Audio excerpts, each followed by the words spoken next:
Welcome to my first game of sharp practice. Going basically with a pretty dry, for not a lot of stuff going on this map.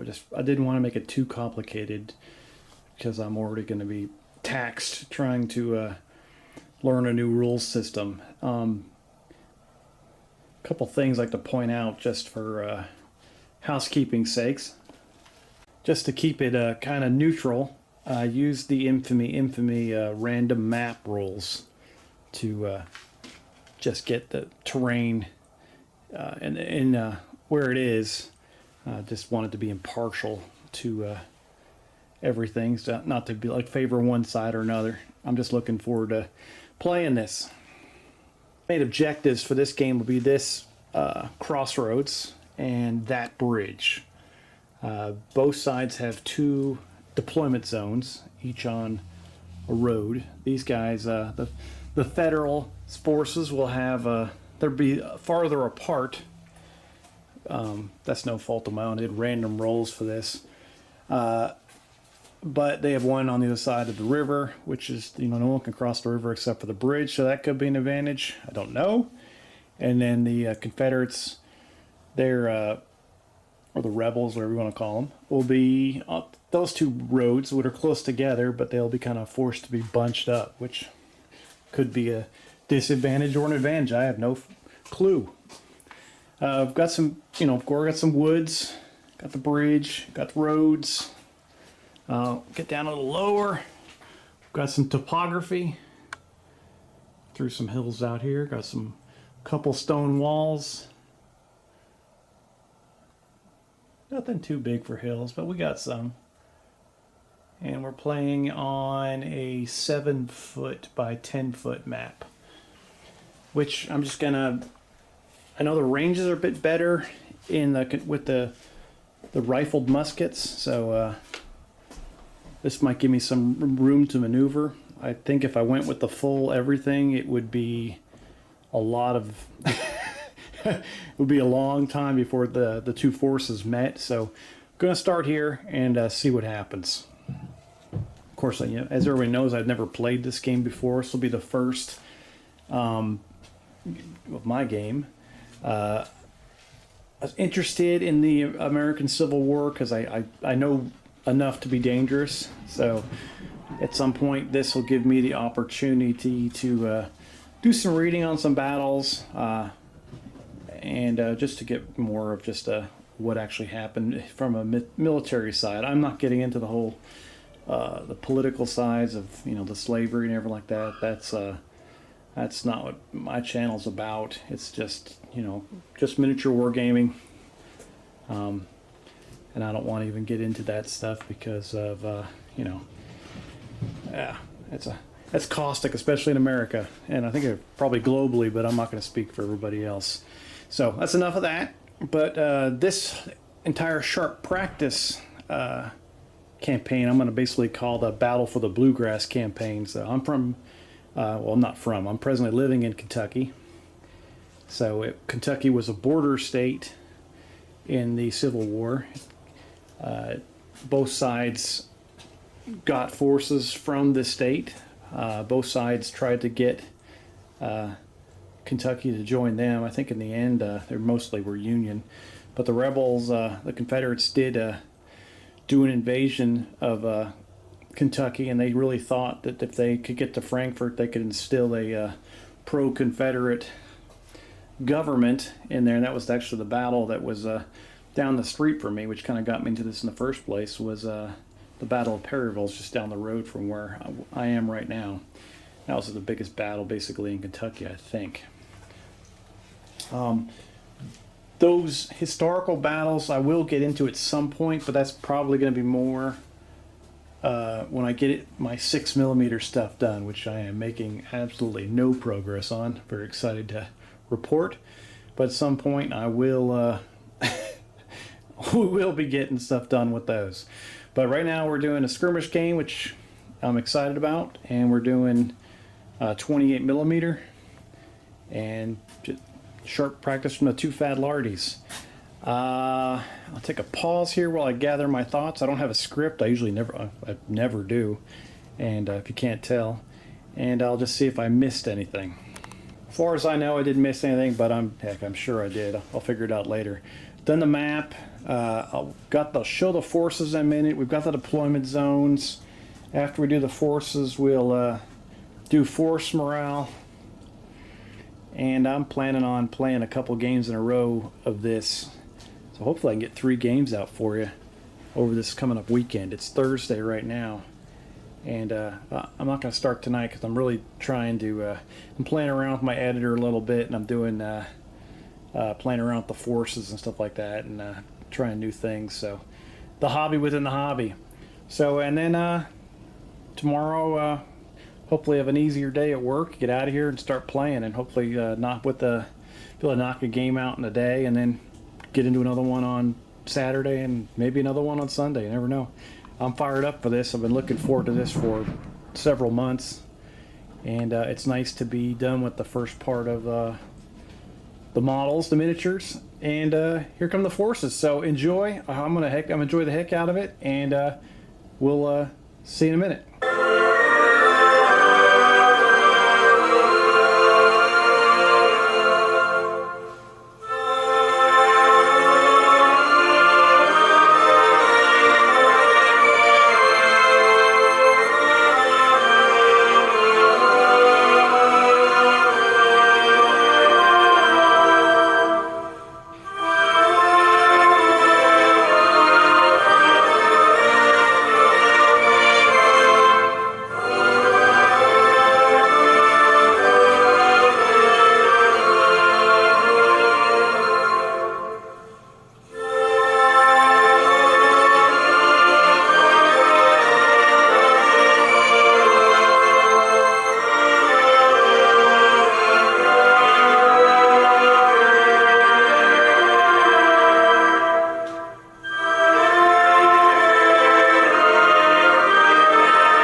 Getting everything together here, game deck wise, got 7 commanders for each, or 7 officers for each side.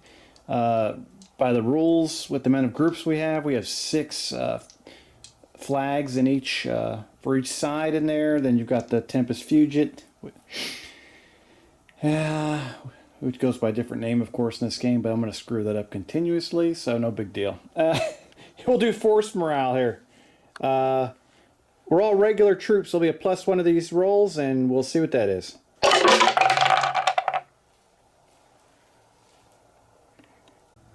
Pretty sad. The Union ends up with a 9, and the Rebels end up with a 10 force morale. All right, first card. Oh, nice. Have a random event before we even get it started. Can't have a random event. There's no event yet.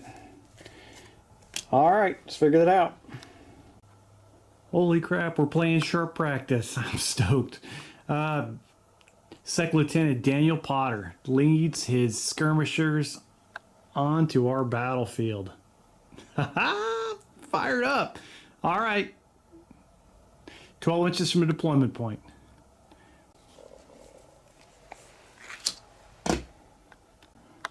Major Kevin Masters leads his 3 groups of 8 Confederate infantry onto the field, 6 inches from the deployment point. I almost came in column, and then I measured out the 48-inch range of these rifled muskets, and I was like, oh gosh, they would have got slaughtered right off the bat.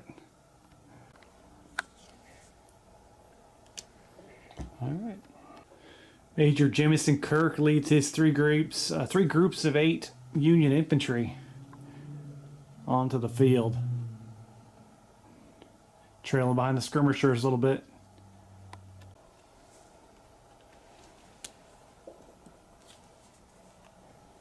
Row 3. First Lieutenant Keith Masters, brother of Major Kevin Masters, leads his two groups of 8 Confederate Zouaves, light infantry, 9 inches from the deployment point. Getting down here looking at sea level. Yeah, they can't see the Union, and those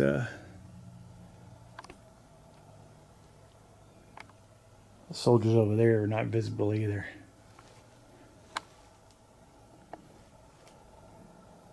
I'll look from the other side. God, my focus is off. I'll see if they can see anybody, but it's going to be tight. This is from the other end, the skirmishers.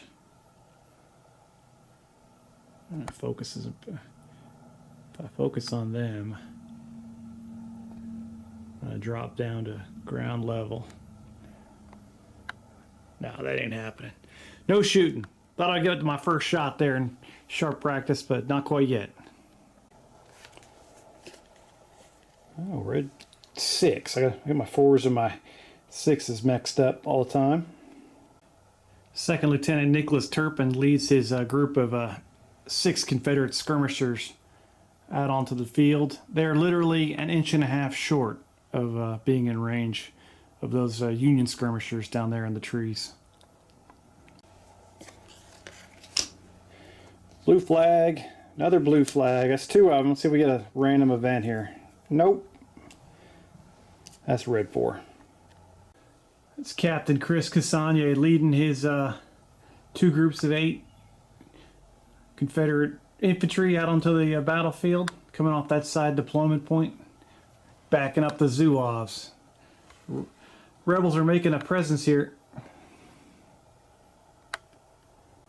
Both sides are 1 flag away from a bonus move, which could be oh, yeah, I think I'm going to have to do this. Major Masters going to take the bonus move, move his troops forward 1d6 inches, hoping for a big move.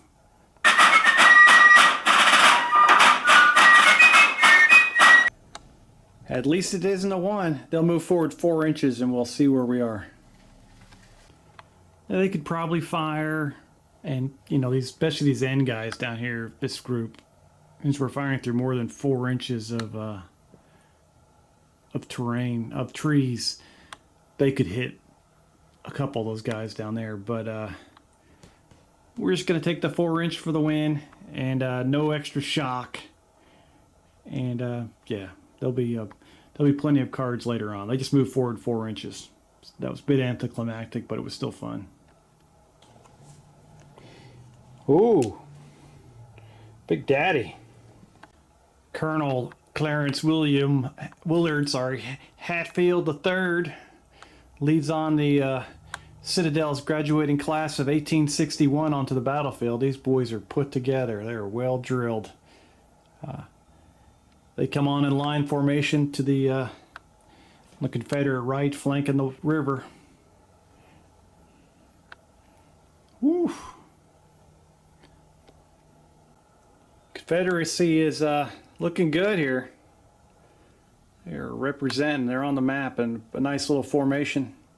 The little red tags you see out there are first fire tokens, just to keep track of them, because well, no way I'll be able to keep track of all that to see who's shot first. But here we go. Let's see who's next. They're bringing everything out. Second Lieutenant Jordan Salee leads his group of 6 skirmishers onto the battlefield. They're behind Major Masters. They're on the road. Oh, Big Daddy for the Union. Colonel William Alexander Pierce leads his 3 groups of 8 Union infantry onto the table. In column, just playing around a little bit. He's on the road. He came in from the other deployment point, opening up a new front. But yeah, there we go. That's kind of cool. They're miles away from anybody, but I'm sure they'll have an impact.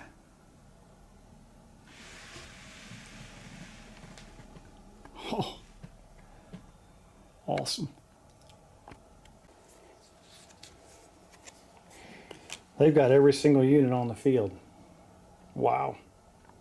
Second Lieutenant Jeremy Franco leading his 6 skirmishers onto the battlefield.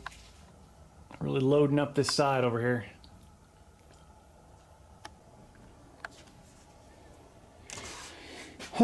Do a bonus move. I think we got to go for it because we're getting a little bit low in the deck here. Colonel Pierce is going to take advantage of this extra dice to move his guys forward. They get an extra 1d6 because they are in column on the road.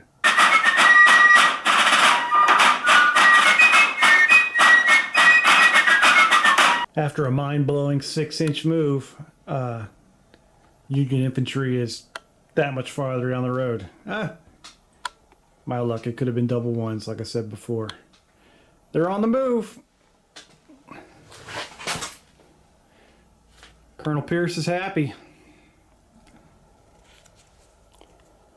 There we go. Union's getting it going. First Lieutenant Anthony Morgan brings his 2 groups of 8 Union Zouaves, light infantry, onto the battlefield next to Colonel Pierce's troops. He's moving up onto the hill. He's in column formation as well. I don't think there's a real bonus after moving off the road, so probably shouldn't have done that, but it kind of looks more realistic. We should have an open column. That's neither here nor there. That's what we're doing right now, and they're on the battlefield. Oh man, I might have to check to make sure I put the Tempest Fugit in the deck. I'm 99% sure I did. I'm going to take a peek after this. Second Lieutenant Douglas Carmichael bringing his troops onto the table. 6 skirmishers left of the road off this main deployment point. Of all these guys, these are all friends of mine for years, and Doug's the only one I haven't met. Doug made a phenomenal donation of British Napoleonic troops to my channel, and I'll always be grateful for him. So he gets himself a permanent spot as a skirmish commander for the Union throughout this entire Bluegrass campaign. Thanks, Doug, and I hope you don't get shot in the face. Another blue flag. Oh, there it is. Tempest Fugit. Everything is moved. Thankfully, I've already played Infamy, which is similar to this. This is a deployment turn, first turn, so everything's moved so that no extra units can move on the board. And I'm just going to do a little helicopter flyby to help your situational awareness and mine of the battlefield.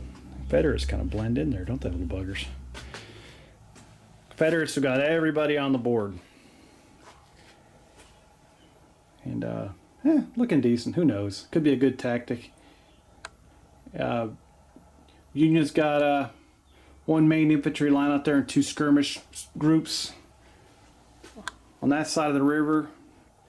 And then they've got their Zouaves and their main line of infantry over here on this side, opening up the second flank. This you'd think would be a nightmare, but the fact that these guys can shoot 48 inches, this could really, I'm hoping, you know, from my Union side of me, thinking that I'll catch these guys in some kind of shooting 2 different directions. You're going to get some flank shots at some point here.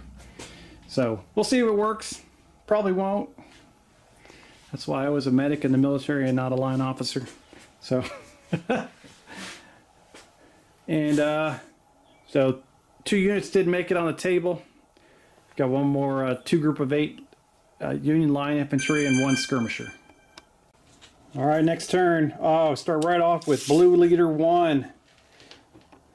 Side note, it would have been nice to have some flags to do drill to change formation, but got to go with what you got. Here we go.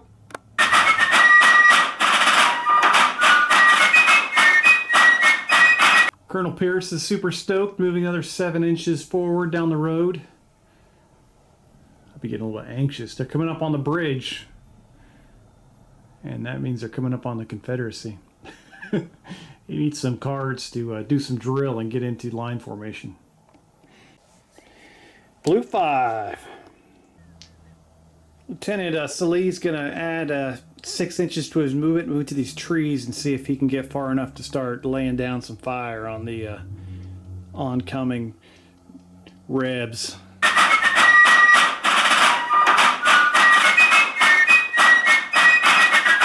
These boys are on the edge of the woods.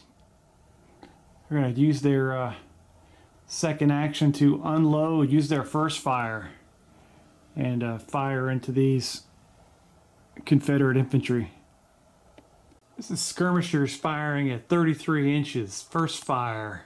They will be unloaded after they shoot. So, and they're skirmishers firing from long range. So it's be 4, 5s, and 6s will be hitting. 7 dice.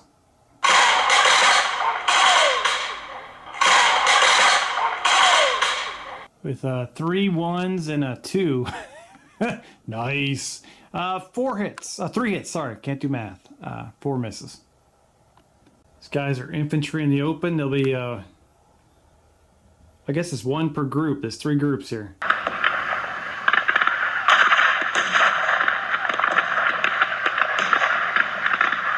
Both outside groups take 1 shock, and then the center group has somebody hit, but there's a chance on a 1 that it's the leader. So let's hope it's hope it's Major Master's dead already. There's our first casualty of the Bluegrass campaign. Oof. Easy peasy. Next card. Red 6. That's Nicholas Turpin's skirmish group. They're going to move forward and fire.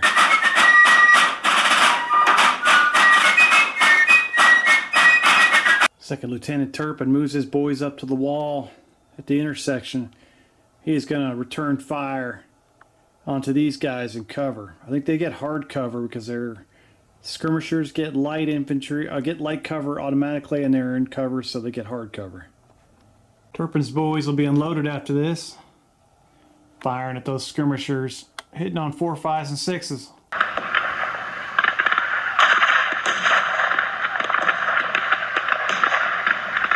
They score 3 hits on the boys in hard cover.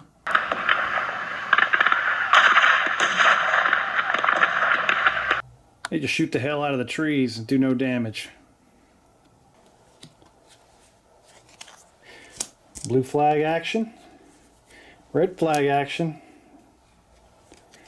We got a random event for Turpin's boys. Putting some Southern on that. Sorry about that.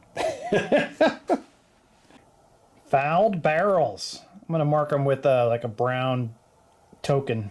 Oh, they got to get over to water. They're screwed. -1 to hit. I was going to say, somebody remind me that brown is fouled barrels. Blue 3. That is First Lieutenant Morgan with his 16 Zouaves, light infantry. They get an extra 1d6 anyway. They're going to use the 2 flags to do drill and to go into line formation after they move.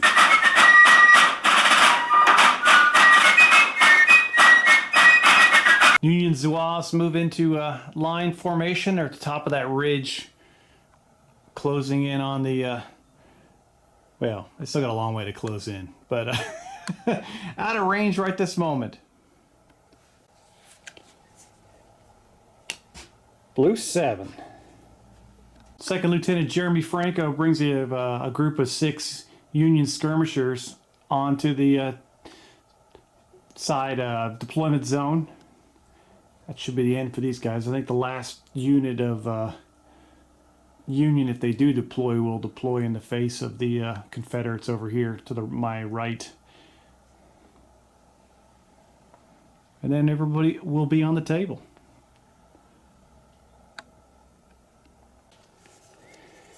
Another blue flag. Red flag, they got 2. Now, I could sharp practice, but I don't with fouled barrels, maybe not. Union's kicking some butt here. Blue 4. Captain Gregory Allen brings his 2 groups of 8 Union infantry onto the board. kind of flanking the road. He'll be supporting the other unit of Union infantry as they begin their advance on the crossroads. I'm sure that's going to go fantastic. Red flag. They got 3 flags. I'm going to hold off here. Oh, the Fuge. Okay. Union's got 1, and we got 3 for the rebels. So they're going to be moving some stuff because I only got 1 card came out there. Captain Cassanier is going to try to run his troops into this tree line. So it'll be 2 dice, and he'll pick up 1 shock for each one of his guys.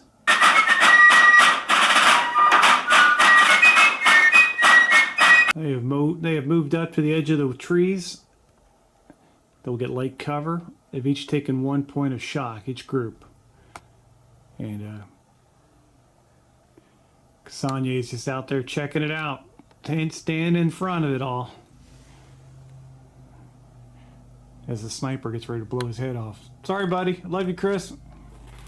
First Lieutenant Master is going to move his Zouaves up onto this ridge line, threaten the flank of the skirmishers in the woods.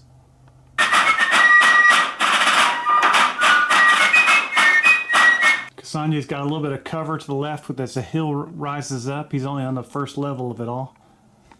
And should be in really good range. He's going to fire, stay unloaded.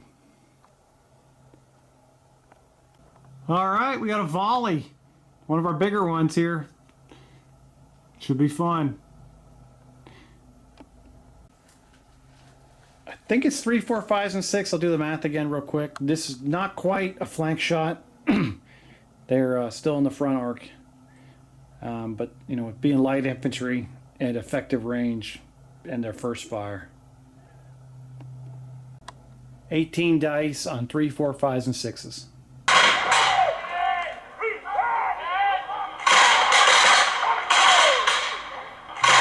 13 hits in hard cover on those skirmishers.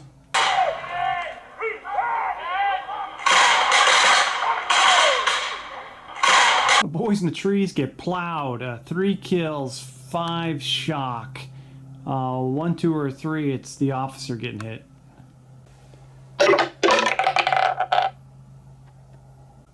Second Lieutenant Salih is able to duck and weave while the rest of his detachment gets mowed down. Oh, I think they're going to do a involuntary withdrawal, but we'll figure it out here in a second. Salih's formation is 5 shock with 4 guys, so they are forced back an inch. But that is a bad thing with a involuntary withdrawal. They move back in the other side of the trees.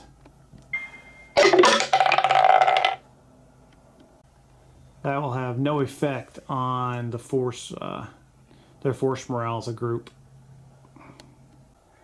With his, with their last flag, or the only flag that the Union has, they will, Major Jameson Kirk will advance his unit 1d6.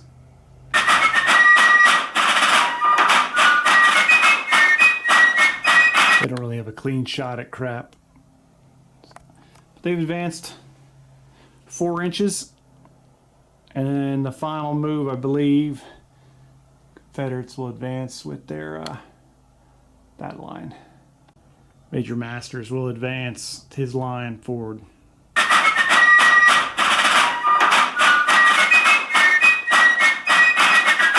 A little confusion in the ranks as the rebels are only able to advance 1 inch. But that's the end of the turn.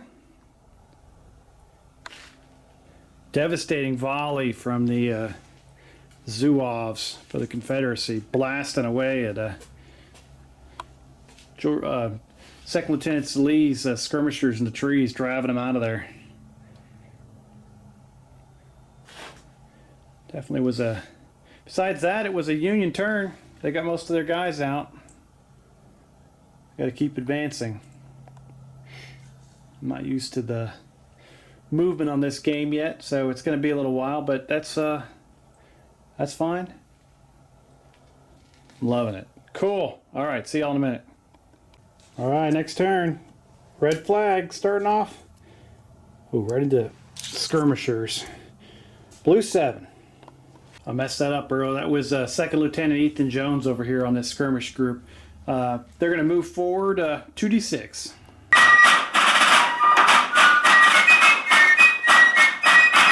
Flanking over behind that ridge.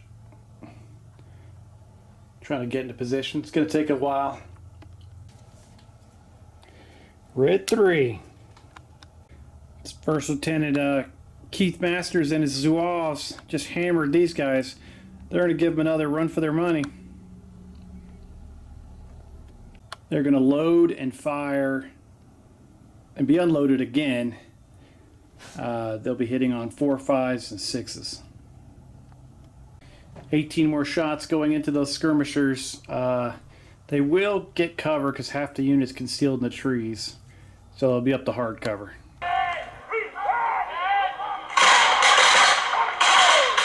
They hit him with 10 shots in hard cover.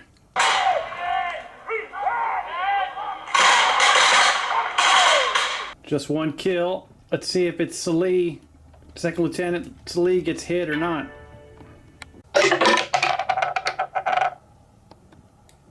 They stay at 5 shock. They've got 3 guys. They involuntarily withdraw 2 inches after getting hammered. And now they're in the open. On the bad things happen table. Force morale's intact. They don't care that Salih's skirmish unit is getting blown to pieces. Red flag. Oh, why not? Sharp practice with Lieutenant Masters with his Zouaves again. Oh, they have to, that would be loading. Oh, let's not do that. That'd be a waste. We'll wait. If I could have shot, I would have gone for it. 3 flags. That's 2 in a row, I think. If that was 3 in a row, I'm really sorry, but I don't think it was. I don't feel like going back and watching the tape. I'm a horrible human being. Blue 6. That's old Doug's Carmichael's skirmish group. They're going to move forward and engage.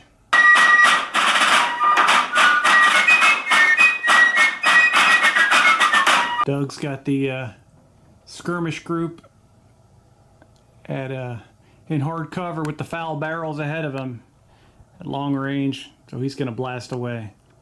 You know, Doug's smarter than that. He's going to fire on that line infantry in the open instead. I'm like, wait a minute. He'll fire at them. Doug's skirmishers will be hitting on 4, 5s, and 6s at long range against that line of rebels.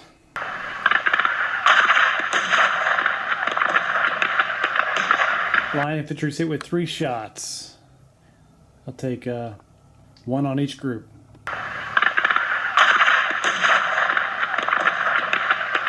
Those boys are straight shooting. They put a shock on that group on the left, the group in the middle, and they blast off and kill one of these guys on the right. Major Masters unfazed by 2 of his guys getting blown away. No biggie. He's got more where they came from. Carmichael's shooters are unloaded at this time. Oh, Big Daddy. And no flags to change to do drill. Getting kind of dangerous here. Colonel Pierce is going to move forward. And then if he has extra room, he's going to start peeling along the flank of the riverbed on this side of the bank. Set up shop.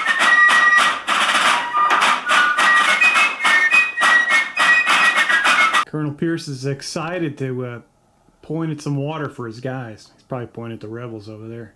We got to shoot those bastards. All right, they're getting up there. But I like to get them out of this column. I think there's some serious negative things that'll happen if they get hit. Thankfully, there's no artillery on the board. They'd be getting blown to pieces. Blue flag. That's red 6. Turpin's going to move down the road here and try to get in front of these guys to buy time for them to go off and get their barrels soaked in the water. They better hurry up and get over there before the Union takes up shop and cuts them off from the water.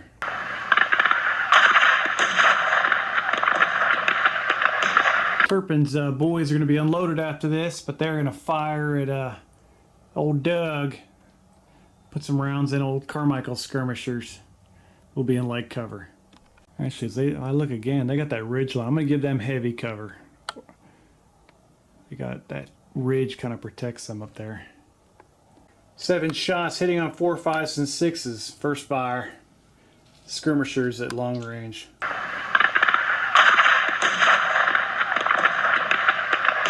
My boy Turpin can shoot, so that's an embarrassment. He probably would be putting bullets in half these guys' heads. 2 hits. Needing 5s and 6s to do anything.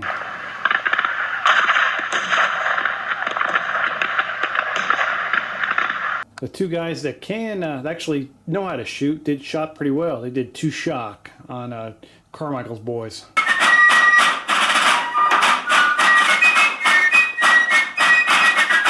I'm going to go for the bonus move and move Colonel Hatfield's boys and hope I get a second one later.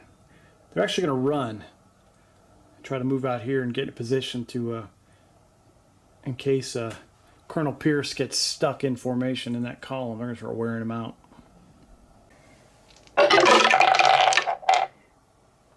Colonel Clarence Willard Hatfield III is a level 4 leader, so he did the 1 command to make him run. All 3 sections got 3 shock, and then he used his last 3 commands to pull all 3 shock.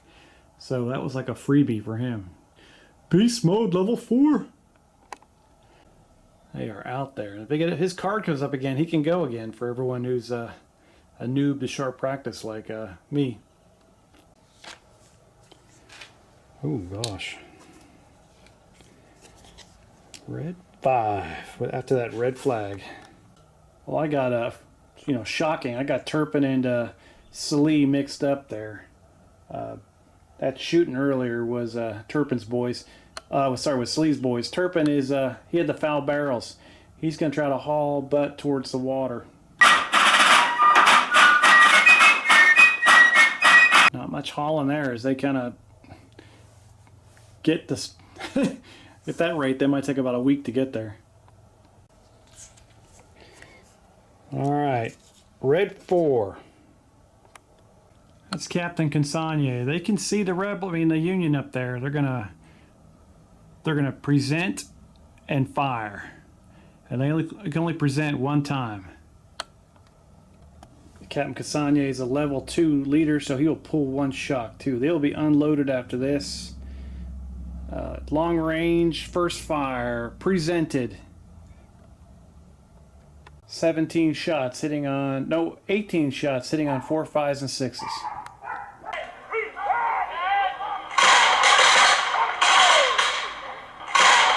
Didn't make the average. 8 hits, open in the open.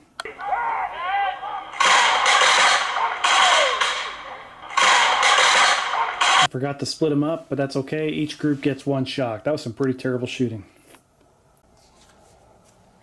Blue 5. That's Potter's boys who've been getting crushed. Oh. He is going to pull back as far as they can go. And he's going to use the 1 flag they have to pull a shock down to 4.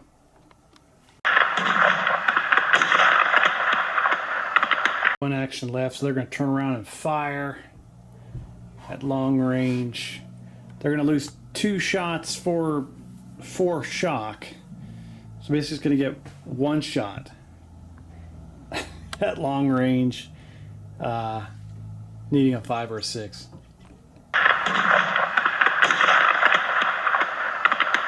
No effect.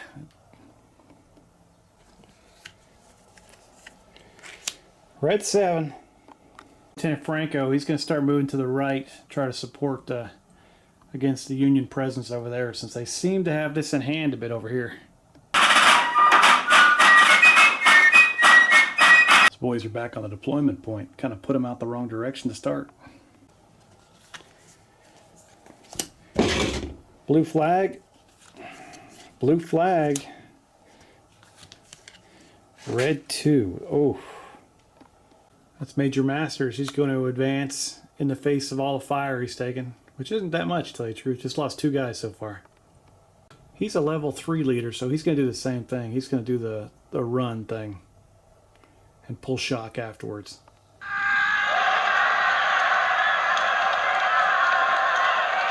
The Major gets his troops up onto one of the objectives. He actually used one of the extra flags that the rebels had to end up pulling 3 shock. So he's got 2 on this far group, 2 in the center group, and 1 on the far right group. And he's still got his first fire, and he's just going to sit there. Ooh, okay. I think they're going to do the same thing. They're going to hope for the bonus move, and they are going to move forward.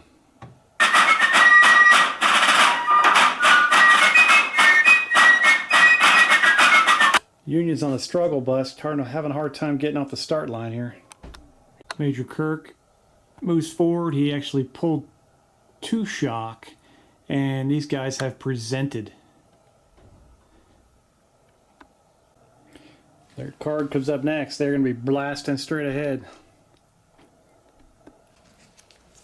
Oh, there it is. 27 shots, first fire, presented. Oof. Going right into those boys. Technically the Zouaves are out, so we'll just get light cover for those guys. Since they were presented, they will be able to fire and reload, hitting on 4, 5s, and 6s.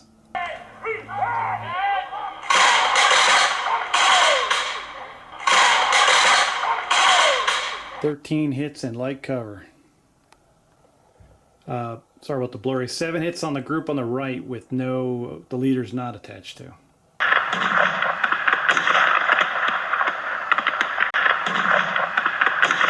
Four shock on those guys, and then 6 hits on the group with the leader.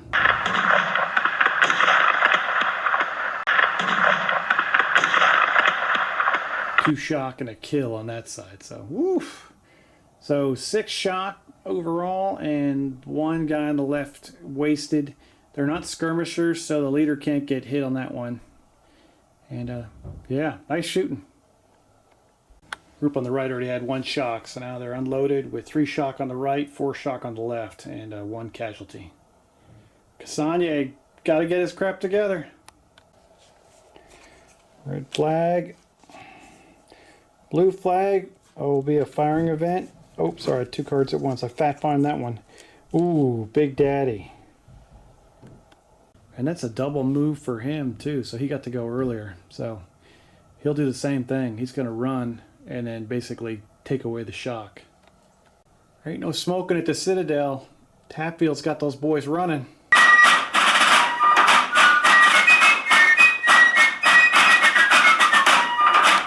The Citadel boys have covered 20 inches this turn. They are outperforming their skirmishers. Woo! Confederacy's trying to win it all in one battle. They're trying to win the Bluegrass. Blue 3. It's the Zouaves. They're going to move forward.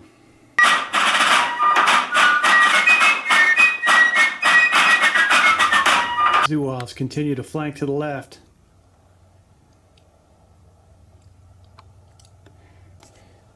That's the Tempest Fugit. Each side has a flag. The Confederacy has the higher force morale, so they'll go first. If they have any units left to move, I can't remember if they do. They don't. Everyone is moved for the Confederacy. Union's got some stuff. All they have was Captain Gregory Allen. He's going to run his guys forward, pick up some shock, and then pull some shock. Look that up later, or somebody can answer me if I forget. You're activating the unit after the whatever it's called. The Tempest Fugits was what I'm referring to in this game, but it's called something else in the sharp practice. I'm drawing a complete blank. The big question is the differentiation is if you're activating the unit, they can move, but then you can't pull shock afterwards because I think it's the unit. I think they can run there. They'll get each unit will get 1 point of shock.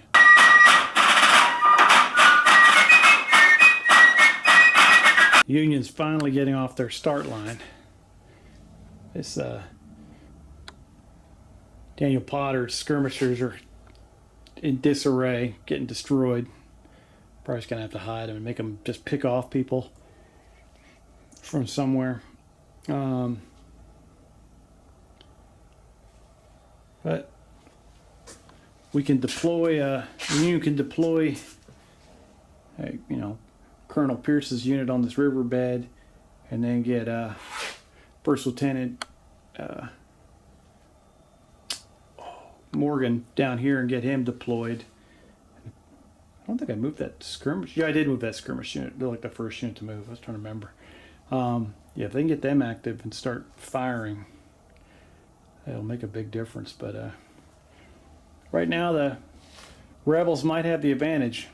And then, Lord help the Union troops if they're able to crank off one of those rebel yells.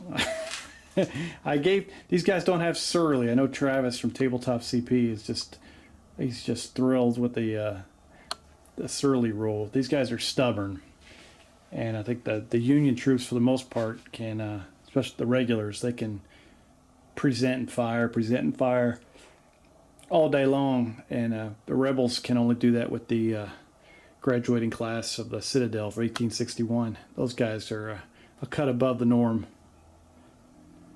Okay. We'll see you in the next turn. All right, next turn. Here we go. Oh, wow. That's not good. Colonel Hatfield is going to present and fire into that formation of a Union that's still stuck in column. They will get partial cover from the bridge, or light cover, whatever it's called. And but they're going to get nailed with it. 28 shots, needing 4, 5s, and 6s with the present and first fire at long range. Oh, check that. That is 3, 4, 5s, and 6s. These guys are stuck in column.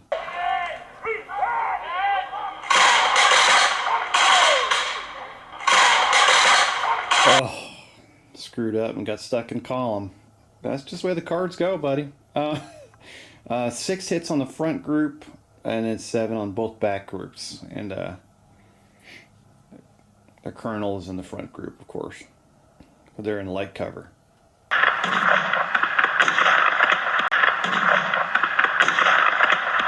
Front group takes 4 shock.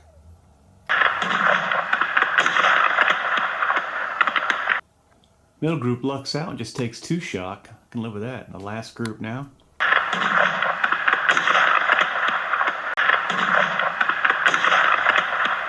The rear group takes 3 shock and loses a guy. So they get hammered with 4 up front, 2 in the middle, 3 in the rear, and 1 casualty. They got to get out of column. Oh. All right, let's get the second card out the deck. Oh, that'll work. Major Jamison Kirk is going to present and fire at those gentlemen in the trees again, and he will be unloaded after he unleashes this volley at them. 27 shots, needing 5s and 6s. Infantry is in light cover.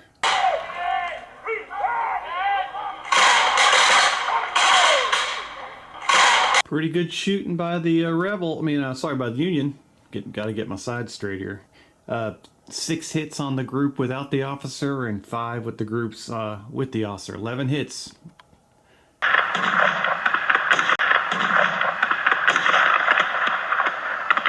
Oh wow! First volley rips through the rebels, killing 2 of them and giving 3 shock. Chance for the leader to be hit on just a 1. Not him. Second group getting hit by 5s and 6s.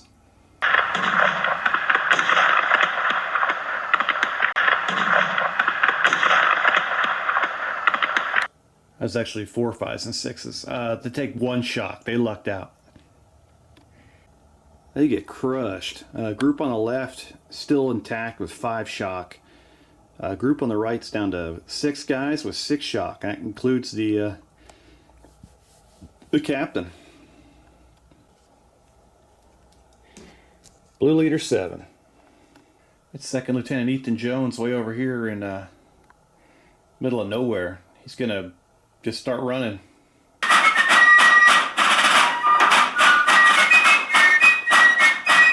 They're able to advance up on top of the ridge. Like a couple more moves, they could be actually in the firefight. These Zawaz need to get up there too. Blue leader 5. Second Lieutenant Potter pulls a shock, gets his unit down to 3, so they don't have to involuntary withdraw anymore. They're still unloaded, and they're still stuck out in the middle of nowhere. But at least they don't have to run away anymore. Ooh. Nice. Major Masters is going to advance his troops. They're going to present, and he's going to pull some shock. He'll pull 2 shock from somewhere.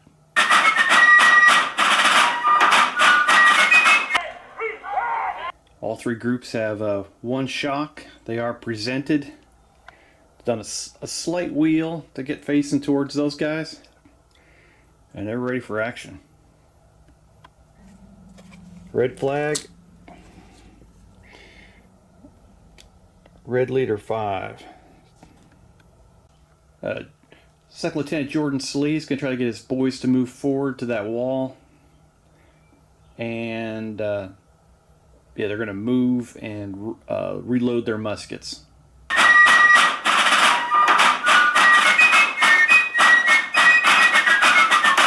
So Lee's got his boys dug in like a tick behind that stone wall. He's ready to hold the intersection, or at least help. He's got some buddies to his right. Oh, it's beautiful. Second blue flag. Oh, I got screwed up there, but I know what it is. Yeah. So he's kind of fat-fingered that. So these guys will be able to use those 2 flags to get out of column, thankfully. They'll do drill, and then I saw the Tempest Fugit, so I'll wrap that up. These guys are going to come out of column, get in line, try to move forward some along the bank, and he'll still have 3 commands left to pull some shock.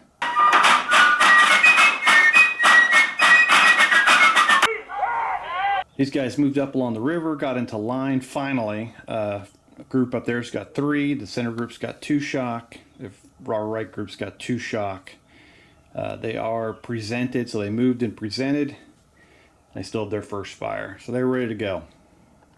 The only flag left, the Confederates will use Second Lieutenant Nicholas Turpin. Will run his boys towards the water, trying to get these bowels, their bowels fixed. They're on their foul bowels, their fouled barrels. They're going to run towards the water. They're going to use 1 action to move 2 dice, and then they're going to use their second action to reload.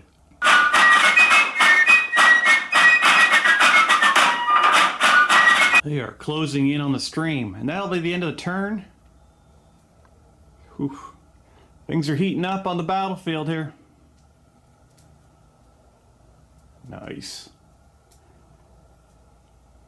All right, be right back with the next turn.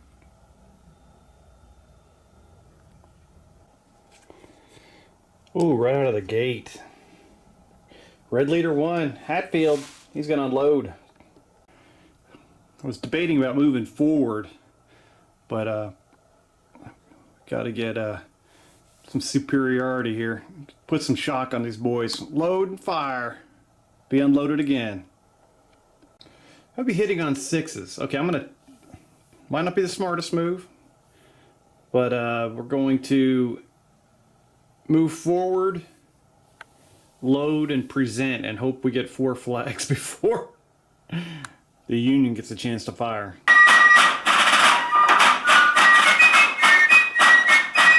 They definitely could use a skirmish screen to their left, and I don't know if this is just me not knowing the rules that well, or I know the rules well. I don't know anything. It's just not me being familiar with the tactics. I'm second guessing myself, but this just Feels like a good idea. We're going to find out here real soon if this was a horrible idea. Red 7.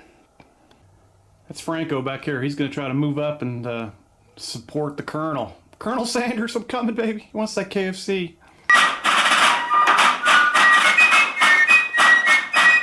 They are jonesing for that variety bucket of chicken. They're going to get up there. They're going 9 inches.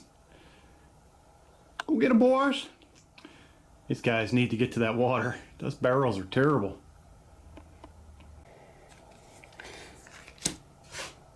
That's the Zouaves, I believe. First Lieutenant Morgan.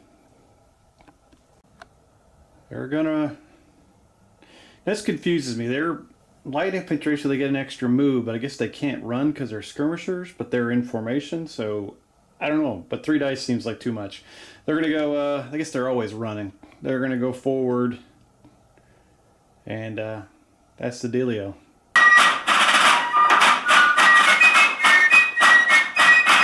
They are coming down the hill. They're not going to blow their first fire yet. They're going to hold off. But they are getting close. Blue flag, red flag. It's flag time. Let's see if the Zouaves get a... nope, they don't. Red 6 got a skirmisher going. Ooh-wee! That's Turpin's boys. They're running for the water. See if they can get there before the Zouaves cut them to pieces.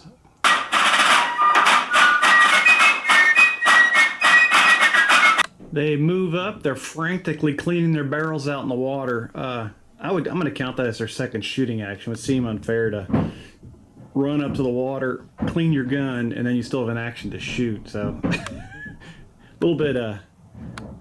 I'm pretty sure that's probably the rules anyway, but that's how I'm interpreting them. So, Turpin's boys are no longer have fouled barrels. Ooh, nice. The old Red 2 it's a Major General, yeah, that'd be like a level 12 leader. Major Kevin Masters. He's presented. He's got those boys up on the ridge up there. Usually the skirmish screen would work, but they're kind of below them. So he's going to blast that formation of Bluegrass with a presented first fire volley at long range. 22 guys have had 2 casualties, so 25 shots hitting on 4, 5s, and 6s against Allen's boys up on the ridge.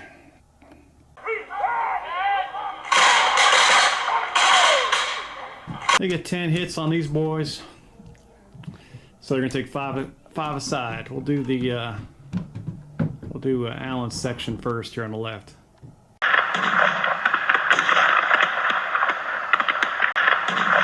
They get ripped with 4 shock and a guy picked off, so that's nice.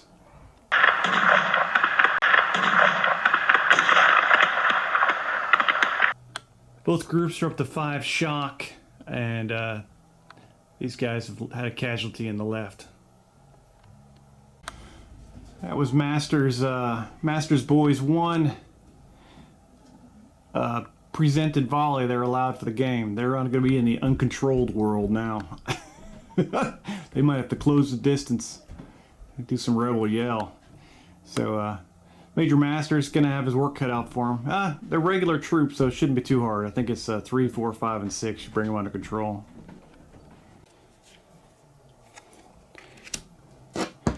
Blue 4. It's a red 4. I'm colorblind too, and I suck at Roman numerals. That's Cassagne's boys. He's a level 2 leader. He is going to give one order for them to pull back. And he's going to use a flag and his second command to pull a shock from both groups.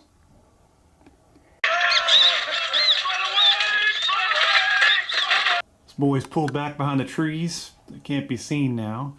We got a group on the left down to, I think, 4, and the other group's down to 5 shock. The unit moved and used their second action to reload. So, and they'll be when they start shooting, they'll be firing uncontrolled as well. Oh, they burned their flag too. I forgot. was a blue flag. Another blue flag. Oh, one more and we got a rando. Rando. Let's hope it's something good for those guys. Movement, random event. Oh, I bet that's not good. That's the old hello ladies. There's no buildings on this battlefield. So these guys are not lured off by some unsavory women folk. So we're good. Red flag. Blue 4. Captain Allen is going to order his formation to move forward, present, and then he's going to burn the 3 flags plus his other command to pull 4 shock.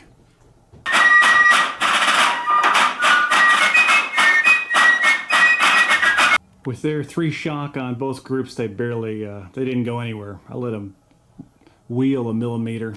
They are presented and they're sitting there. Red 5. Second Lieutenant Jordan Slee and his boys dug in at the intersection behind that stone wall.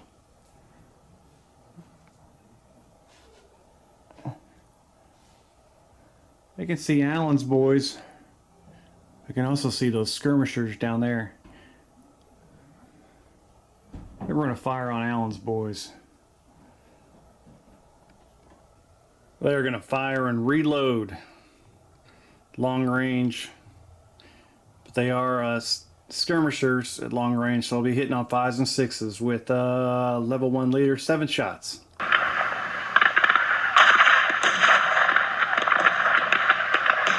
So Lee's boys are dialed in. They get 2 hits on each group. We'll do Allen's group first. It's already kind of beat up.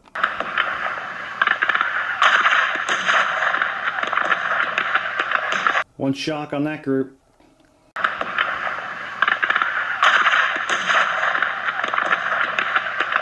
And they pick off one of these guys, cutting their number down to 7. Captain Allen's got 4 on one shock on one group and 3 on the other. It's taking 3 casualties across the unit. Low formation. Red flag. Red 3. It's First Lieutenant Masters with his Zouaves. They're going to move forward and wheel and reload.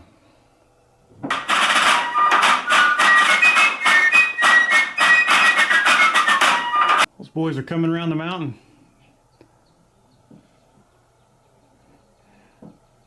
Keith's out front. He's ready to stick in with these guys. Be outnumbered a little bit, but see what they can do. They're light infantry. You need some love, and they've only got 2 cards out. Blue flag. Skirmisher. Blue 7. It's Ethan Jones's skirmishers. They're going to keep moving forward, try to support the left of Colonel William Pierce.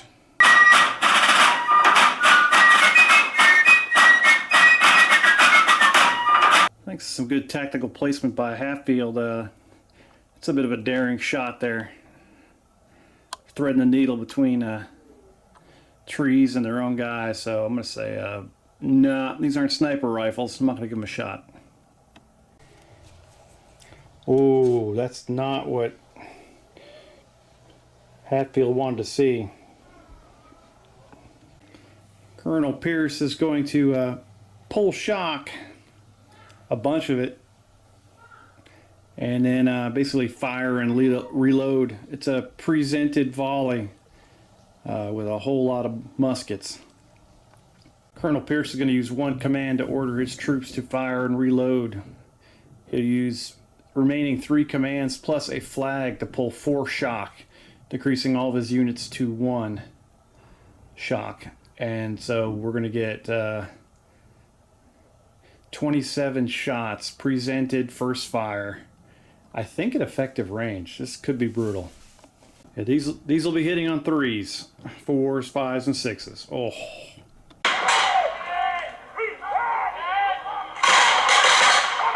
Might have left the door open here a little bit. 16 hits in the open. They're going to put the 6 hits on the Colonel's center section, and then the other outside groups will both get 5 hitting in the open. So it's going to be this could be brutal.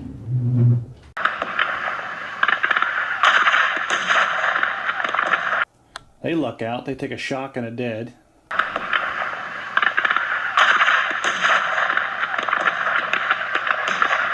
Hatfield's center group takes 2 dead and 3 shock. They didn't luck out so good. So Colonel can get hit on a 1.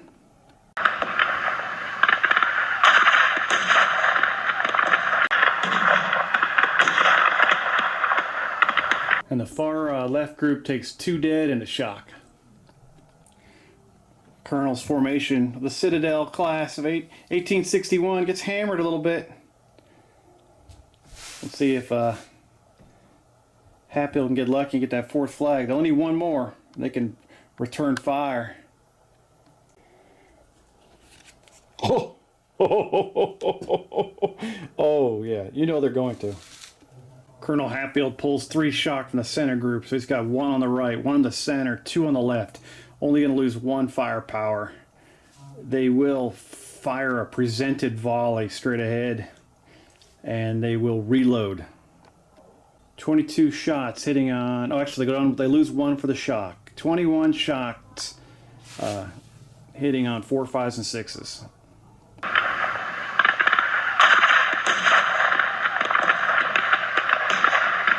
They get 9 hits, 3 on each group.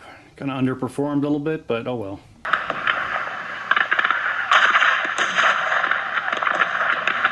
Group on the right takes 2 shock and a dead.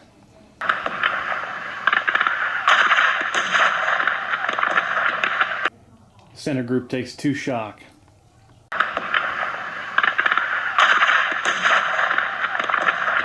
Far left group takes 2 shock and a dead. Not a bad volley. Oh, put those casualties on, and we'll remove the casualties, put the shock on. All 3 of Colonel Pierce's groups have 3 shock. Got some holes in the unit. A couple casualties. Johnny Reb might be looking a little bit worse for wear compared to that one. And there's the Fuge. There's no flag, so that's the end of the turn. At the end of that turn, hell of a battle. We got the Zouaves rolling in to engage the Union right. Casagne's pulled his group back. Captain Casagne's pulled his formation back to kind of remotivate him. Major Kevin Masters has got his formation clicking and popping. They're firing. They're pouring shots into Captain Allen's group up on the ridge. He might have to fall back. He's under this withering fire. He's also taking shots from a skirmish group, and then we just got the brutality going on up here. Confederate skirmish units moving up, and these guys were able to get the rifle barrels cleaned out, and they're ready to shoot. But we got Zouaves and more Federal skirmishers closing in on these guys. Red flag. Red 5. That's Lieutenant Lee's boys behind the wall at the intersection, the crossroads. They're going to keep on blasting away at Allen's boys up on the ridge. 7 shots hitting 5s and 6s.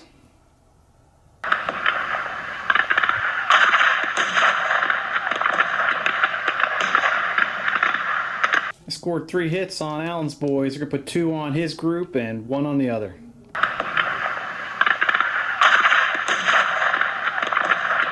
Two more shock on that group, taking them up to 6. The second round has no effect on this group. Allen's group in this formation has 6 shock with 6 guys. They're just getting hammered. 1 more casualty will break the formation and cause an involuntary withdrawal. Red 6. That's Turpin's boys. They're going to move into the trees and see what they can shoot.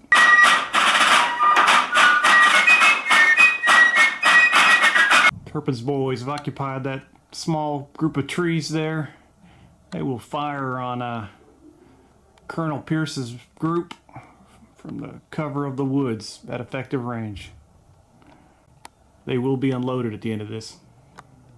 7 shots hitting on 4, 5s, and 6s against the Union line.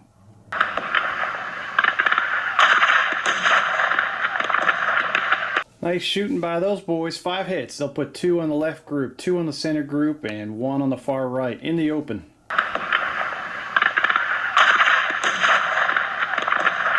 Right group takes 1 shock. Center group, 2 shots on them.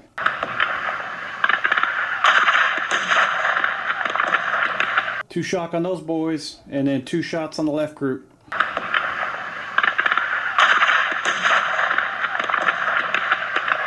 One shock on them. Turpin's boys helping level the playing field. You got 4, 5, and 4 for shock. Another red flag. Oh, I gotta reorganize here. Hang on. Tempting to sharp practice, but they are unloaded, so I wouldn't get a big benefit from that. Blue flag. Blue 4. That's one of the bigger. Well, that could be Captain Allen. He's got to get the hell out of there. He's going to get his boys to run backwards off this ridge. And then have some quality rehabilitation time with these gentlemen. Their present is going to go to heck.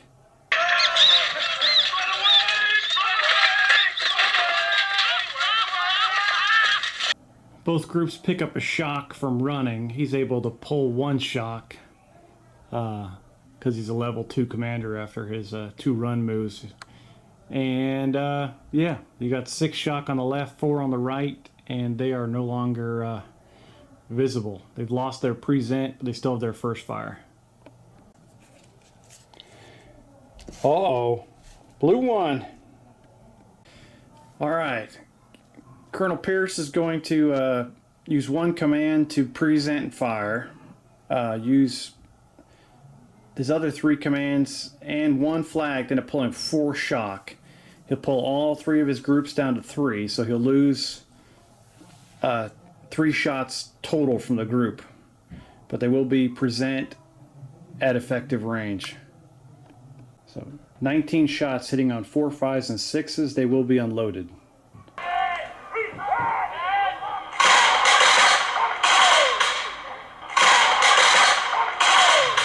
They might have just lost the war there. 7 hits out of the 19, hitting on 4 groups. So 1 on the skirmishers, and then each one of the main formations group takes 2. Oh, wasn't a good time to choke.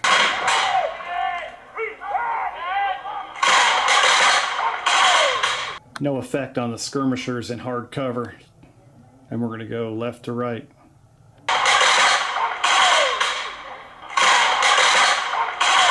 Two shock on that group.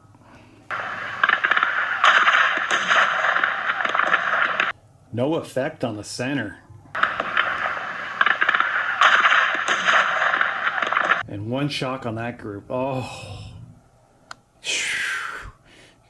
Give them the keys to the White House, why don't you, boys? Terrible. You got 3 shock on one group, 1 group on the center, and 3 on the outside. Oh.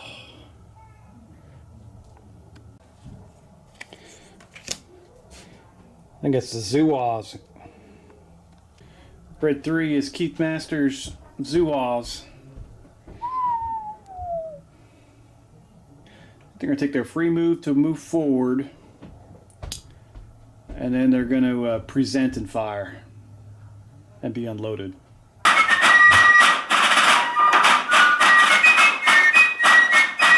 This is some AWI crap. American War of Independence. Point blank range. Call Frederick the Great. Close range. Presented. Wow. Okay. 18 shots hitting on anything but. Oh no.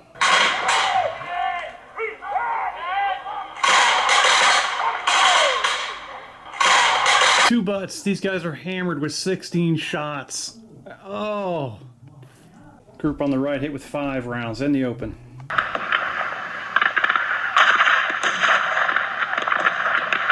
They got lucky. Just 2 shock. Center group takes 6 hits. They weren't as fortunate. They take 4 shock, 1 casualty. They're light infantry, so there's a chance the major took a round. And last 5 shots on that group. And they get hammered with 4 shock. 2 shock, 4 shock, 5 shock. Still unloaded. 1 casualty off the center. Oh, brutal. And they will use the 2 flags the Confederacy has to reload sharp practice. Next card. Oh, Confederacy's getting too much of everything. Red 7. That's Franco. He's moving up to get online.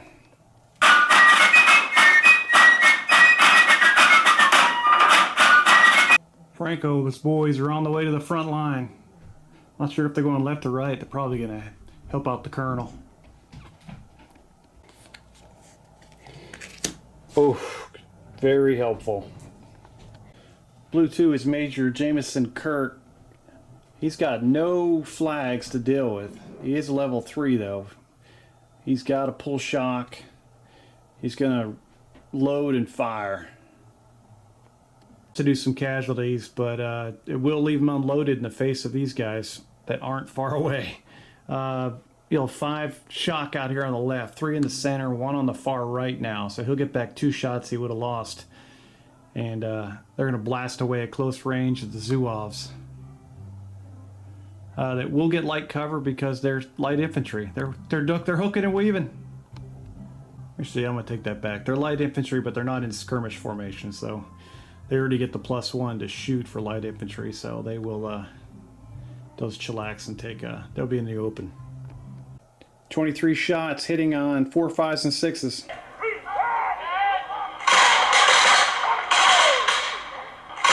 It won't be enough. 9 hits in the open. 5 on the left with the captain and 4 on the right group.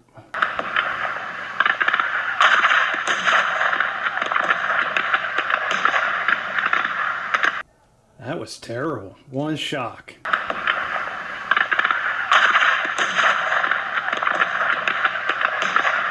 Two shock on the right. They need to check with the quartermaster and see if they what kind of mini balls they got. I think they've been drinking too many highballs. Oh, it's terrible. Blue flag. Red flag. Random event time? Yep. Shooting random event for the Union. We need to charge them to hell one, but they're unloaded, so oh gosh.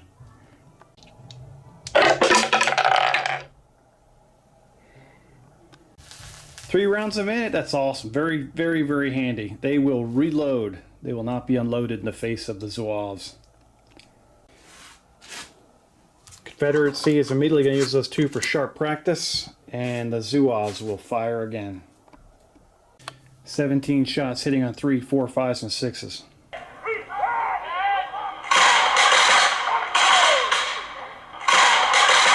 $11 more hits into this unit. I'll take 4 on the left, 4 in the center, and 3 on the right.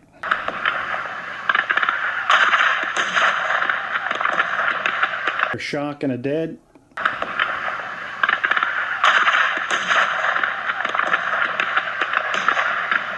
Three shock and a dead on the center group. A chance for need a 1 to hit the major. And the last 3 on this group.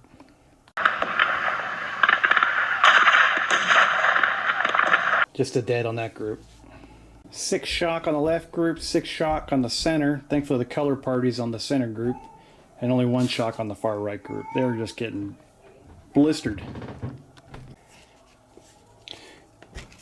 Tempest Fugit. Oh, and they've got 1 flag left only for the Union. They're definitely going to use that. They're going to use that on the 1st Lieutenant Morgan Zouaves. They're going to run.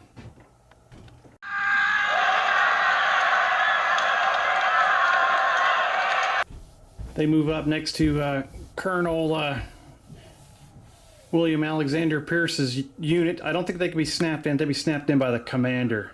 But they are right next to him, ready to join to make a super formation. Oh, horrible for the Confederacy. Could get crushed by that. Can't wait for that volley. All right, blue flag. Blue 6. Okay, here we go. That's Doug. He's got some decisions to make here. You can go over the top and then maybe get a flank shot on those guys, but then you get destroyed. I don't know. Maybe did those trees, but that would be in a front arc. Yeah, let's try that maybe. Doug's going to lead his skirmisher into those trees, and then their Union's just going to pour fire into Colonel Hatfield.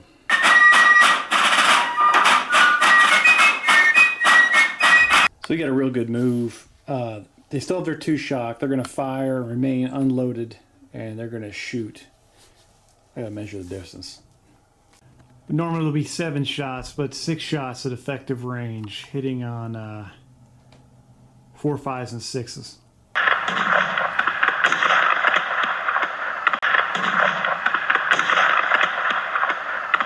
That was absolutely horrible shooting. Confederates are gonna. Well, they got units in the open, so I guess they can't choose where it goes. So they're gonna. Yeah. About the rules, but I'm pretty sure they can pick which one they want it to go on. So they'll take the guys in cover, in hard cover. No effect there. Oof.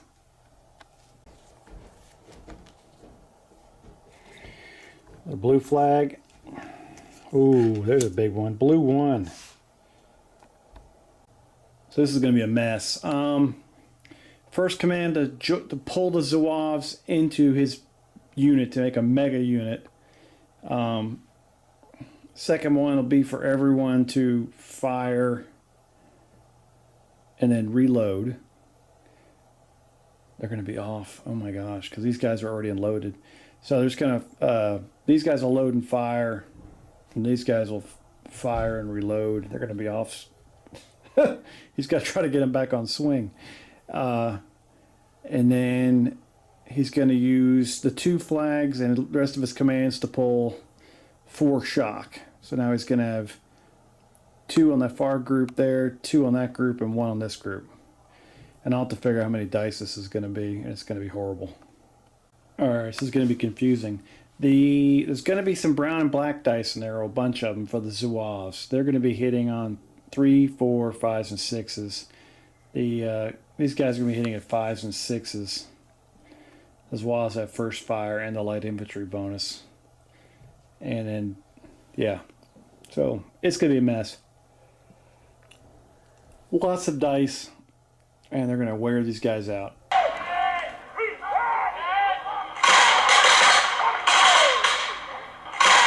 $25 hits. Oh, the 1 extra hit will go on to the guys in hard cover in the woods.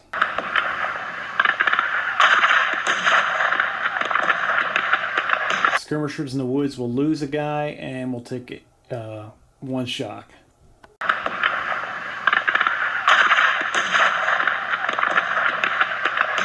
Guys on the left will take 3 shock. I gave them light cover because a lot of the shots from the Zouaves are going through the trees.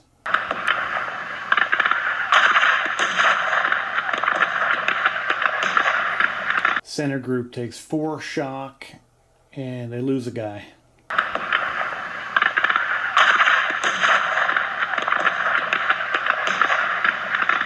Last group loses 2 guys and takes 3 shock. There's no involuntary fallback, but I think if like 2 of the groups take 1 more casualties, they are going to fall back. They're pretty savagely beat up. All right, I'm going to consider this entire formation unloaded And these guys will no longer get their light infantry bonus as long as they're attached to this formation. Oh, it's coming up all blue. That's Potter. He's going to load them and then try to move behind these guys.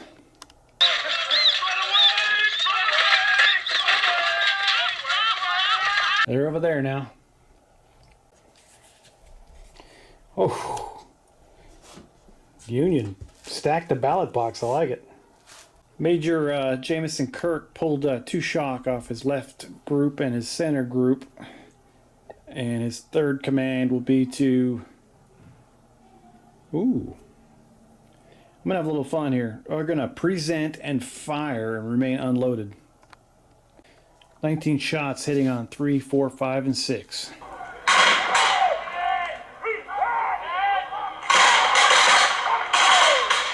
They drill them for 14 hits, 7 on both groups.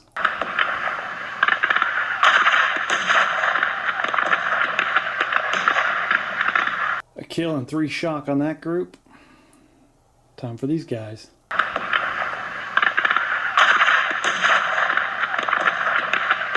And a kill and 4 shock on them. Group's got 6 and they've got 4 on the right. Ooh, red leader 1. Colonel Hatfield's going to pull 3 shock and then run his guys away from the enemy. Try to get cover behind these trees.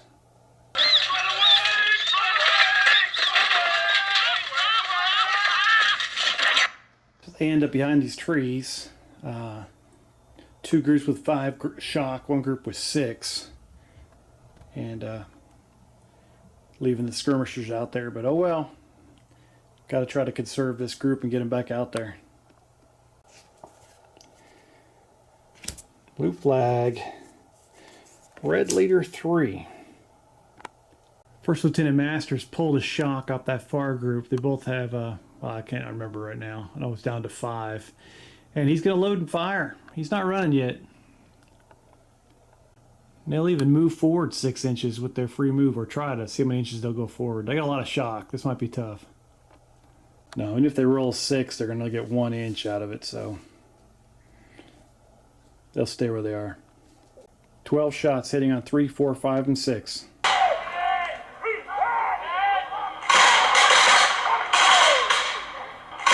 They score 10 hits, so they'll do 3 on the outside groups and 4 down the center.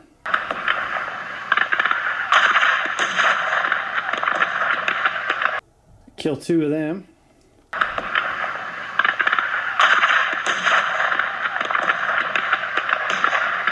They kill 2 of the center group. On a 1 or a 2, they hit the leader, and they have 2 shock as well.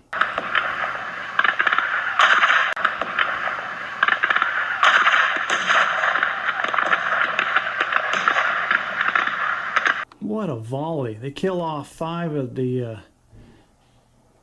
Union infantry. They're going to break the formation.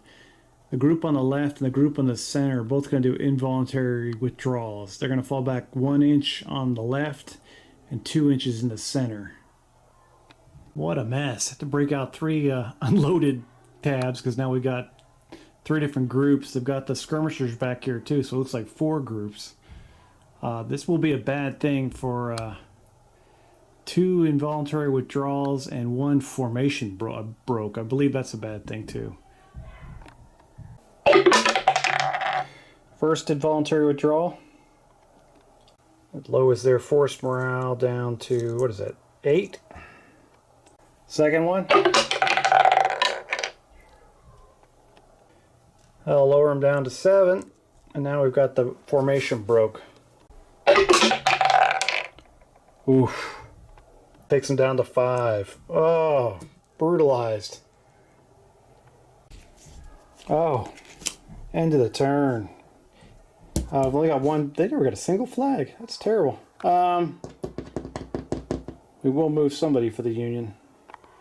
Second Lieutenant Ethan Jones going to flank out to the left here.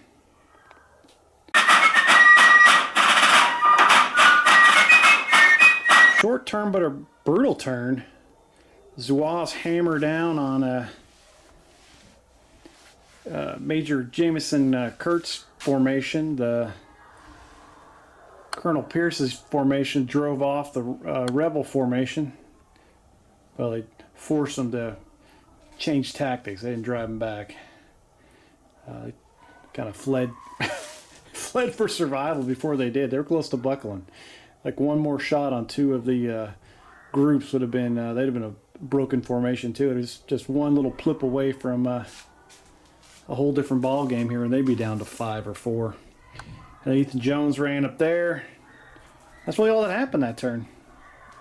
Rebels didn't get much at all, but the one they did was pretty phenomenal. My daughter's having a sleepover. If you hear people screaming in the background, there's like 5 little 11-year-olds up there going ballistic. All right, next turn. Oh, now the red flags are showing up. Oh. He's going to reload and fire again. Oh. This could be the game. It's going to at least hit those 3 formations, possibly the 4th one too now. I guess they're all there. It's going to hit all 4 groups. Forgot to check if he can pull shock or not after the Tempest Fugit, so I'm going to say no because I want to be consistent, but I'll check up on that rules or somebody will let me know.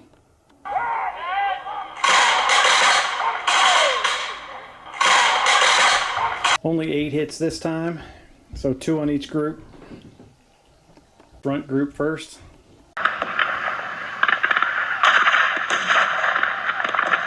Kill a guy, lowering him down to 4 troops.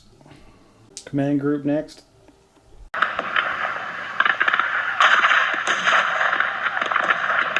Major Kirk loves it. He misses him. Far left group.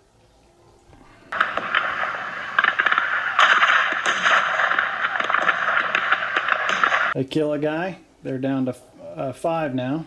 They're going to involuntary withdrawal. And these guys get light cover.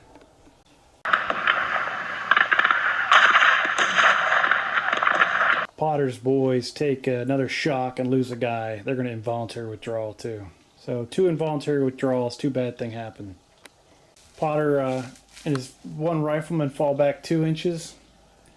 And those guys fell back 2 inches as well. First bad things happen. That's -1. They go down to 4. They will lose 1 flag out of the deck. Second bad things happen. Oh, they lose another one. They go down to 3. And they'll lose 2 flags. Alright, these guys aren't looking too good. I'm not sure what the hell to do. They are thrashed. Oh. They're going to hammered. I wanted to do some fisticuffs. I don't think it's going to come down to it this turn because they're too beat up to move. And unless I got a buttload of flags. And the rest of these guys haven't moved in a while. And there's no way anyone's sticking their head out against that firing line. Blue 6. Carmichael's going to take a long-range shot, fire, and load, and fire, and be unloaded again, needing 5s and 6 into Hatfield's boys. Maybe he can break some of the formation. They've got 6 shot because they're carrying 2 shock. They have 6 shots because they have carrying 2 shock.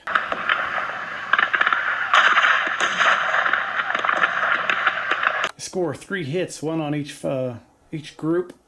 So we'll start on the right and work our way across. First group lucks out, going on to the center group.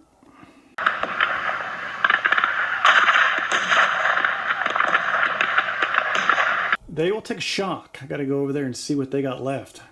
And the last group will get light cover. Doug, let the side down a little bit there, buddy. I still love you, man. All right. Maybe we broke the formation here. Let's go see. We're up to 6 shock, but they've got the color party and the officer in that center group, so they're in business. No problems yet. Ooh, that's a unit that hasn't gone in like 17 turns. Cassagna pulls 2 shock, and he's 3 and 4, and they're just chilling back here, watching the Zouaves kick ass. Chris is calling his bookie and putting bets on the game. Red flag. Oh. Oh no. Major Jameson Kirk. He's got some stuff to do. What a mess. He's going to try to order all 3 groups to run back behind this hill. I guess they'll all have to run separately. Was that 3 different orders? Oh, it probably is. Ugh. Well, those 2 are close enough to join back together again. They're almost right next to each other. And probably they are too. Alright, so he'll do 1 order to join this formation, 1 order to join this formation, and the last order to run like hell. Backwards away from the enemy so shock doesn't affect them. But they will pick up an extra shock from running.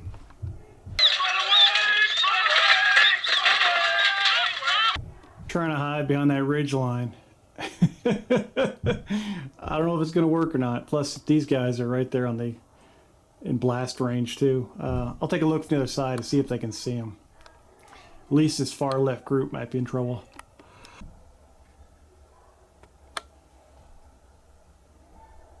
Yeah, they're going to be seen. We'll literally see what's in the cards though. Oh, there's a card that's been played in forever either. Oh, he's in a formation now, so he can pull shock. First Lieutenant Anthony Morgan pulls 2 shock. The 3 infantry groups all have 1 shock now and are unloaded. Still. Blue flag. Red flag. We're 1 away from a random event. Oh no. I know I could sharp practice and wipe out these guys, but I'm going to use these to pull shock up front. He pulls 6 shock with his 4 commands and those 2 flags and gets down to 3 and 3 on his center group and the right group. The leader 4. It's like the turn of who hasn't gone in 6 turns. Captain Allen, who retreated back here in Christmas 2021, he pulls those 6 shock and goes down to 4 with both groups. He still has his first fire. Wow. He like climbed up on top of this ridge, presented, and the entire world shot him. He's like, I'm getting out of here, man. I retire. All right, so he's back there. Almost, probably in about 6 more turns, he'll be combat effective. Red flag. Red looter. Oh no. Beef man. Let's go. It's First Lieutenant Masters. What can he do with a flag? He'll pull 2 shock. Use the flag to get 1 of those. And then he'll order his troops to load and fire at this left group. Because everyone else he can't really see. And yeah. It's going to be effective range. 13 shots, standing 4, 5s, and 6s.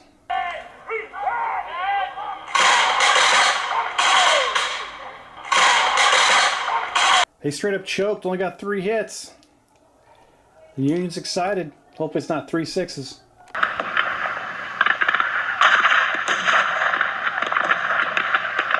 Oh, that formation will go to 9 shock with 5 guys. They'll fall back 4 inches, break into formation, and leave the table. We've got a group breaks and formation broken roll.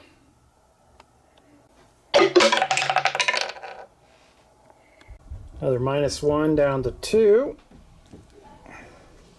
And they lose another flag. This is the formation broken one. Oh, that could be it. It was a -2 taken to 0. Wow. I would have liked to have seen some hand-to-hand, but hell, I'm going to play a lot of games of this, so yeah. That was a lot of fun. I'm sure I screwed some stuff up. But A lot of maneuvering, a lot of fun little tactics. You know, be able to get your unit banged up, and then I'm gonna duck behind this hill, or I'm gonna hide behind these trees. You know, instead of just sitting there and getting hammered. You know, I think maybe the deployment points really were a problem. That wasn't. I don't think that was fair to the Union. The idea of trying to come down here and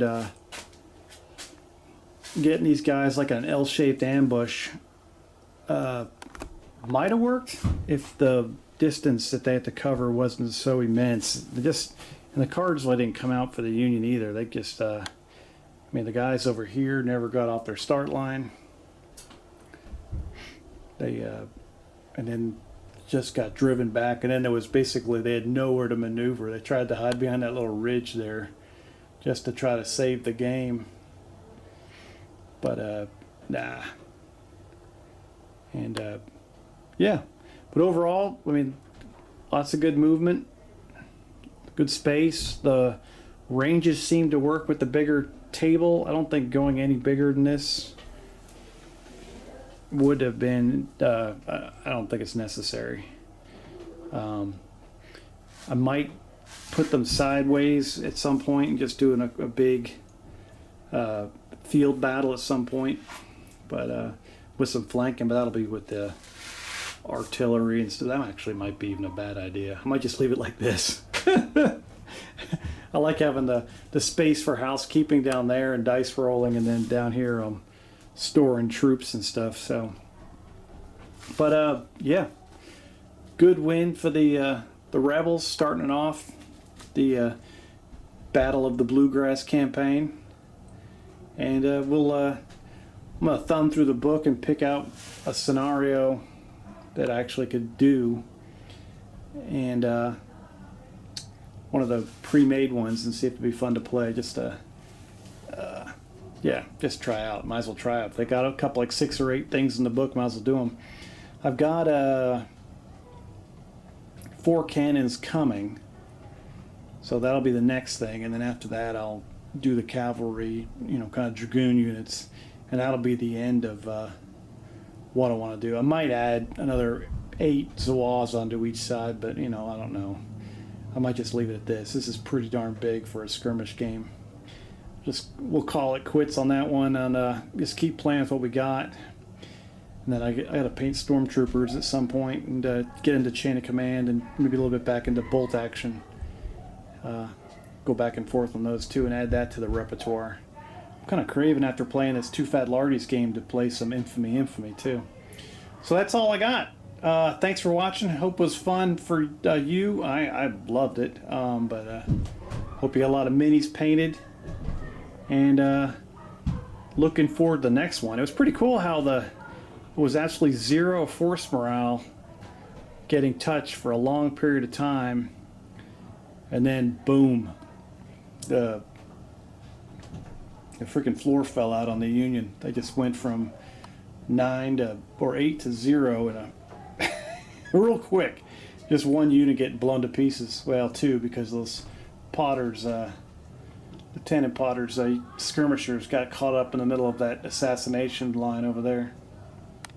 That Saturday night, still got Sunday to play tomorrow. You guys have a fantastic weekend. I'm gonna try to get this out tonight, and yeah, I'll start another game tomorrow. Can't wait. I'll see you. Bye. Oh, and you gotta love that My Old Kentucky Home playing in the end credits coming up, and because Kentucky Derby's in a couple weeks, boys. Come on down and watch it. Have fun. I'll see you. Bye.